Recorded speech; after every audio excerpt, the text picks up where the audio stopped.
Hello friends, मैं सुमकन दडमल आज आपसे मिलने आया हूँ एक नए वीडियो के साथ। तो आज हम जानने वाले हैं अपने ओरल हेल्थ के बारे में।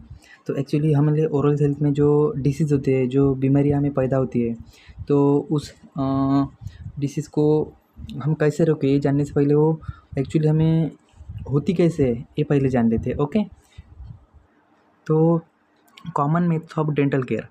हाँ, जैसे कई लोगों का ये मानना है कि शुगर से कैविटी होती है। शुगर के खानों से मतलब जैसे स्वीट खानों से कैविटी होती है, लेकिन ये बिल्कुल ही गलत है। एक्चुअली कैविटी उससे नहीं होती, बल्कि जैसे कोई भी खाद्य पदार्थ जो कार्बोहाइड्रेट पैदा करता है, जैसे जो दाँतों में जाकर फँसता है, वहाँ से जीवाणु एसिड प्रोड्यूस करती है और वहाँ से हर तरह से तत्वों से दाँतों में कैविटी पैदा करते हैं। इसलिए आप जब भी खाना खाएँ सुबह शाम, तो अपने दाँतों को साफ़ करना, गारगर करना ना भूलें। जैसे छोटे बच्चों में कैविटी की प्रमाण ज़्यादा होती है, लेकिन कैविटी सिर्फ बच्चों में नहीं होती। वो जैसे कैविटी यानी दाँतों में जैसे छोटे-छोटे सुराख हो जाते हैं, लेकिन ये बहुत बड़ी मिसअंडरस्टैंडिंग है, जैसे गलतफ़हमी है। क्योंकि ये जीवाणु जो है, वो सिर्फ बच्चों के दाँतों में नहीं होते। वो बड़ों के दाँतों में, बड़े बुजुर्ग के दाँतों में, महिला के दाँतों में, पुरुषों के दाँतों में रहते हैं। कैविटी किसी को भी हो सकती है, अगर आपने अपने ओरल हेल्थ का ध्यान नहीं रखा।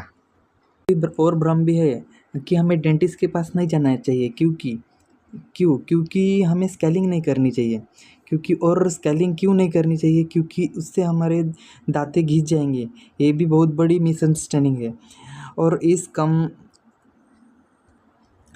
इस गलतफ़हमी से हमारे मुंह में बहुत ही ज़्यादा मतलब बैड मटेरियल हमारे मुंह में रह जाते हैं, और उससे ही हमारे दाँतों में प्लाक तैयार होते हैं।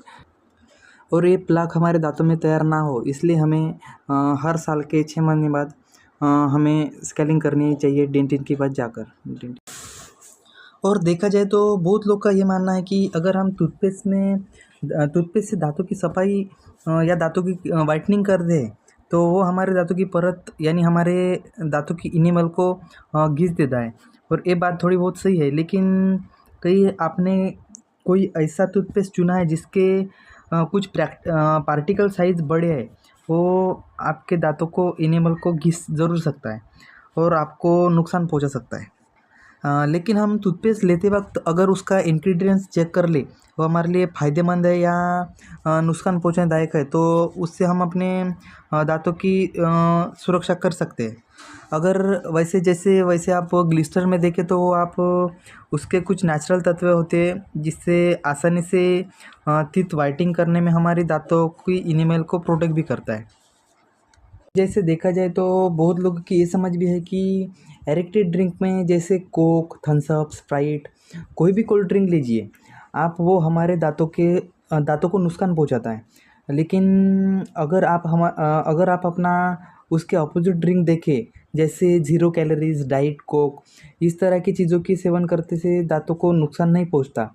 ये बिल्कुल गलत बात है, क्योंकि ये चीज़ हमारे दांतों को नुकसान पहुंचा रही है। वो है सोडा, कार्बोनिक एसिड जो इंग्रेडिएंट ड्रिंक में होता है, वो एसिड फॉर्म में भी होता है। वो हमारे दांतों को नुकसान पहुंचाता है, इसलिए इंग्रेडिएंट ड्रिंक को हमें अवॉइड करना चाहिए। और जैसे आप अपने दांतों की वाइटनिंग और क्लीनिंग अच्छी तरह से करना चाहते हैं और अपने ओरल हेल्थ को अच्छी तरह सुरक्षित और प्रोटेक्ट रखना चाहते हैं, तो क्लिस्टर का यूज़ कीजिए और अपने ओरल हेल्थ को अच्छे से प्रोटेक्ट कीजिए। So thank you.